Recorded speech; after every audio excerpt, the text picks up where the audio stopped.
রাস্তাঘাটে দেখলে যাকে সবাই সেলাম ঠেকে, সেই যে লোকটা লম্বা গড়ন, চেনেন নাকি ওকে? পাড়ার পুজো জলসা নাটক 25শে বৈশাখে সভাপতি চেয়ারটা তার রিজার্ভ করাই থাকে। ফুটবল চাই, এ নাও টাকা। ক্যারাম কিনবে, নাও। মাংস খাবে, জুলুর দোকান বলাই আছে, যাও।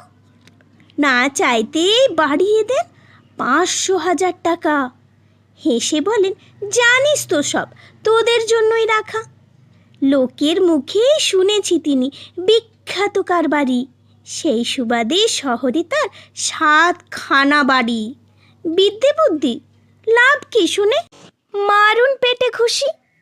ক অক্ষর গো মাংস আর ছাই ভস্য ভূষি। পাড়ার লোকের কাছে তিনি মহাপুরুষ তুল্য।